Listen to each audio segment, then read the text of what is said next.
Okay, here we are. It is 8.8. We're looking at complex numbers. So a complex number, just basically, there's real numbers and then there's complex numbers or imaginary numbers. And so remember, the fundamental theorem says if I give you a second degree thing, you find me two solutions. So what if I gave you this? There are still two solutions for that. It's not the difference of two perfect squares, it's the sum. And so if you isolated it, you'd have x squared equals negative 25, and then you would take plus or minus the square root of negative 25. And you would find two imaginary solutions. So look, I squared, the imaginary number, is I squared, and it equals negative 1. And so if you ever have an even root, a second or a fourth or a sixth or an eighth root of something, and it's negative inside, then you flip into the complex number system. You replace that negative with an I squared. So 25I squared. And then the square root of 25I squared is 5I. So the fundamental theorem, this has been around for a long time. A lot of people think, oh, they just make it up so that you can actually solve it. No, the complex number system was part of the fundamental theorem, meaning if I give you a second degree thing, you find me two solutions. And here's the caveat that you haven't known until just right now: real or imaginary. Real or imaginary. And there are real life situations where complex numbers are used in aerodynamics. When they're trying to figure out aerodynamics, it's almost exclusively complex numbers, imaginaries. In engineering, in a circuit where they used to have what was called a capacitor, now it's all solid state, but anything that holds a charge and releases it later, in order to engineer those, imaginary numbers. And so there are real life applications. So a lot of times in math, we like to refer to these as complex numbers, complex number system, instead of imaginary, because imaginary makes everybody else think, oh, you just made that stuff up. All right? So this one, we're going to go the square root of 32I squared, and now we're going to have to bust that into perfects and leftovers. So 16I squared is perfect, and 2 is in the leftover bin. And then what is the square root of 16I squared? That's 4I square roots of 2. Okay? This is the opposite of the square root of 21I squared. And so that is negative 11I. Now, this, you have to be careful, because even math people get this wrong sometimes, so they're not thinking of order of operations. So look, normally you say, oh, we'll put it all under a square root, and a negative times a negative is a positive, so it's the square root of positive 15. No. You have to deal with the negatives first. So this is actually 3I squared, okay? And this is actually 5I squared. Now I can separate perfects and leftover, perfects and leftover. And so I get I square roots of 3 times I square roots of 5, and then I times I is I squared, square roots of 15. And so now, what is I squared? Well, remember, I told you I squared is negative 1. So this is negative square root of 15. So that is really hard to explain to people that don't understand imaginary numbers. You can hopefully follow this logic. We deal with the imaginaries first, separate them out, take the square roots, get I times I times I is I squared, which is negative 1. Now, if only one of those would have been negative, the other one would have been positive, we would have just did the 1, and then we would add I square roots of 15. But because we ended up with I squared, you replace it with a negative 1. All right?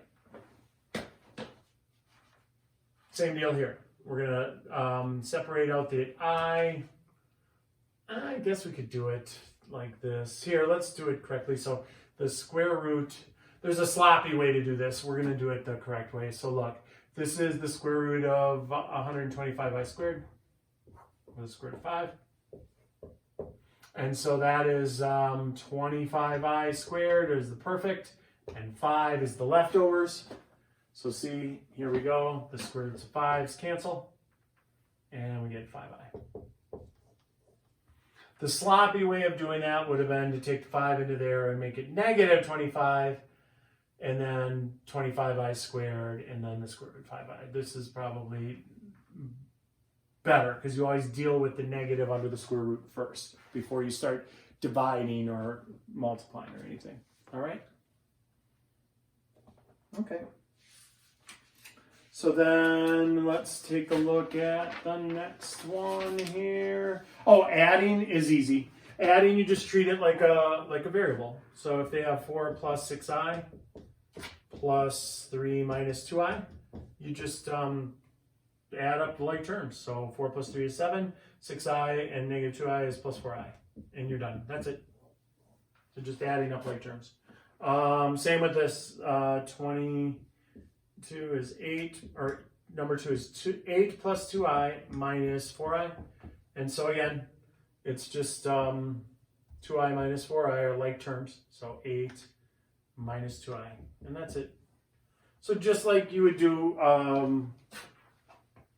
if you did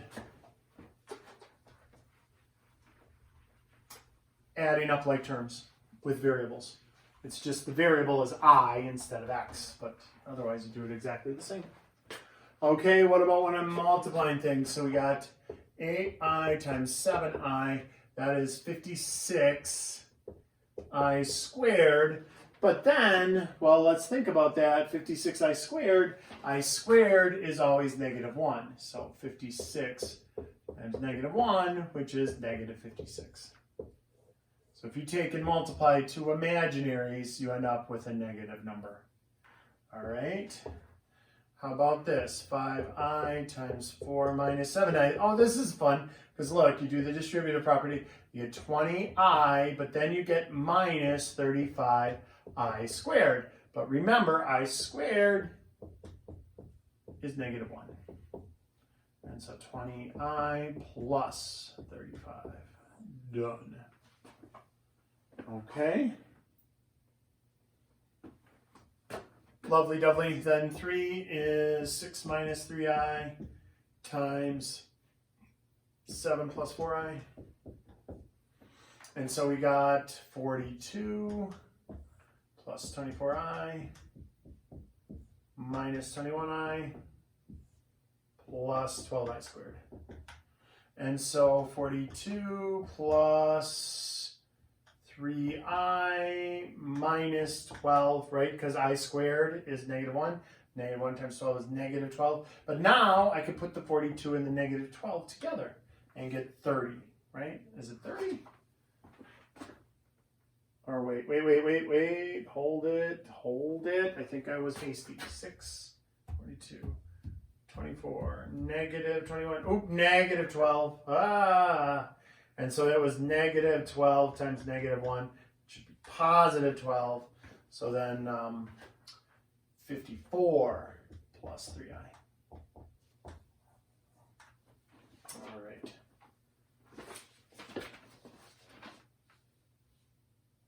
Okay. And now let's see. What do we do to fix it?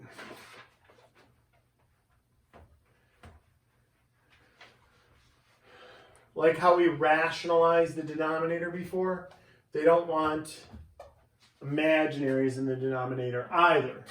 So if you have 6 plus 2i over 4 minus 3i, here, let's do the second one first. We'll do these out of order. This one's a lot easier. This one we just say, oh, multiply by I, top and bottom. And then I get 5i on the top, and on the bottom I get 6i squared. But remember, I squared is negative 1.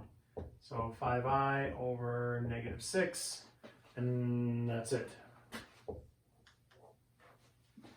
Pretty easy. So if they just give you a monomial with an imaginary on it, you just multiply by an I, and you don't even need the 6, just the I, and it'll get rid of the I, make it an I squared. replace it with -1, done.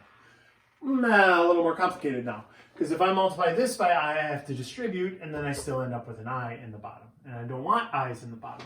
So now we have to bust out our sweet conjugate skills for plus 3I, and that will complete the square and make it perfect and get rid of the middle term. So this will eliminate the I's. Like when your grandma said, don't run with scissors, you'll poke your eyes out. Look, we'll poke our eyes out here. So 24 plus 18I on the top plus 8I plus 6I squared. Oh, so that's going to be -6. I'll be able to put it with the 24. On the bottom, however, we get 16 and then plus 12I and then minus 12I. And then minus 9I squared. Okay, so now how does that play out? Well, let's see. We end up with, on the top, we'll add those up, we'll make that a -1. So look, we got 24 plus 26I minus 6 over, we got 16, those cancel, and then minus 9I squared is plus 9. And now we can put the 24 and the 6 together to get 18. And 18 plus 26I over 25. And that's our answer. But in Newton, they don't want you to put it like that. They want it A plus BI. They're really particular about that. So 18 25ths plus 26 25ths I. That's how they want it in Newton. So this is fine, I mean, for me, but you're going to be doing your test and homework in Newton, so they're going to want you to write it as 2 terms, A plus BI. Okay.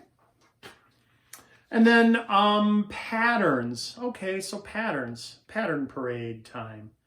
So again, we're going to do some of these out of order, because I didn't make them easiest to hardest, but I'm gonna explain them out of order a little bit. So here, let's write down all of our stuff.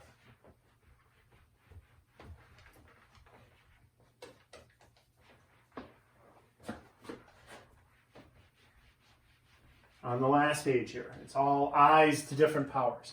And basically, you never really have an I bigger than 1I. It's either 1I, -1I, 1, or -1. It's always going to be one of those 4 scenarios, no matter what the power is on the I. So think about this for a second. I to the 53rd here. I'll write them all down, but we're going to do them out of order because some of these are way easier.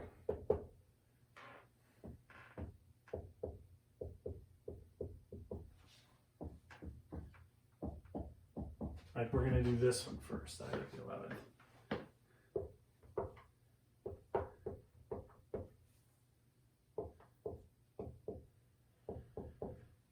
Okay, so let's skip down to this. Oh, that was not good for a calculator. Let's skip down to this one. Look, when I have I squared, it's equal to -1. So that means if I have I squared times I squared, I to the 4th, I squared times I squared is actually -1 times -1, which is +1. So basically every time I have I to the 4th, it's a +1. So look, this is I to the 4th times I to the 4th times I to the 3rd, right? Because 4 plus 4 is 8, 9, 10, 11, right? I to the 11th. So this is 1 times 1 times I to the 3rd. Well, think about what I to the 3rd is. That's I squared. I squared times I. Well, I squared is -1. So look, I have 1 times -1 times I. So that is -I. So I to the 11th is the same as -I. Basically, what's going to happen here is it's always going to be 1. Oh, good, my calculator still works. So that's going to be one of 4 scenarios. Because think about it here. I to the first is just I to the second is -1. I to the third, we just figured out, was -I. And I to the fourth, I figured out up there, is 1. So it just keeps going through this cycle. It just keeps cycling through. Anytime you have I, it's just I. Anytime you have I squared, it's -1. Anytime you have I third, it's -I. Anytime you have I 4, it's 1. And then if I go I 5, well, that's just 1 times that. So we're back to where we started. If I have I 6, it's just that times that, it's -1. It'll just keep following this same sequence over and over and over and over again. All right? So how can I do this without figuring out how many? Well, it's 4s, right? 4s just become 1s. So if I go here or here, let's start back at the beginning.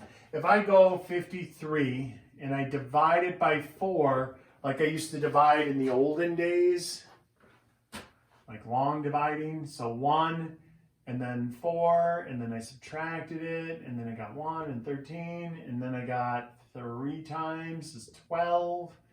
And then with a remainder of 1. That's what we're worried about, is the remainder of 1. Because what this means is 53 has 13 I to the fourths. I to the 4, I to the 4, I to the 4, 13 times. Which would just be 1 times 1 times 1 times 1, 13 times, which is just going to be 1. So we can just focus in on what's left. Well, that's a remainder 1. So that's I to the first is left over. You got 1 times 1 times 1 times 1, 13 times. And then times I to the first, which is just I. So if you have remainder 1 when you long divide, it's I.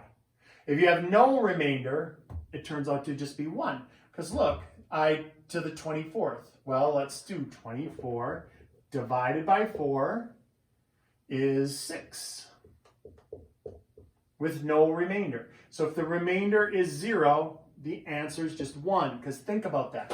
That's just I to the 4th times I to the 4th times I to the 4th times I to the 4th times I to the 4th. 1, 2, 3, 4, 5, 6 times. But this is just 1 times 1 times 1 times 1 times 1 times 1. 1 times 1 is just 1. It's just 1. So if you divide it by 4 and you get a remainder 0, it's just 1. If you divide it by 4 and get a remainder of 1, it's I. If I divide it by 4, let's divide it by 4. Let's see, what do I get here? 12. And 1 is 4. Remainder 1 again. So this is remainder 1, so that's just an I.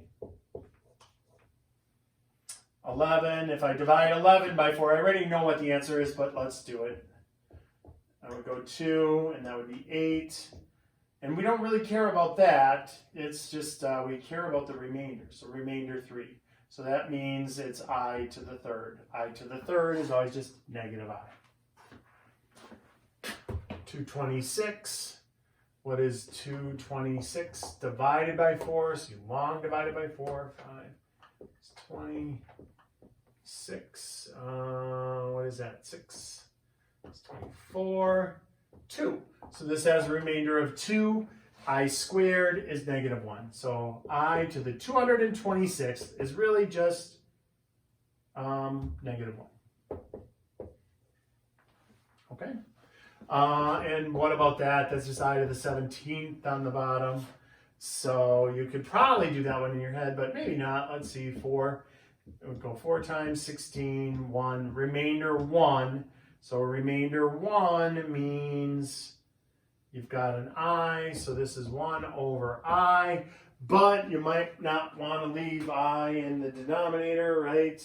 So then we might multiply top and bottom by I and get I over I squared, which is I over -1, which is -I. So that was a little weird because of the negative. Because we just didn't want to have an imaginary in the denominator, so we had to rationalize the denominator or make it non-complex. All right. That is it for chapter 8.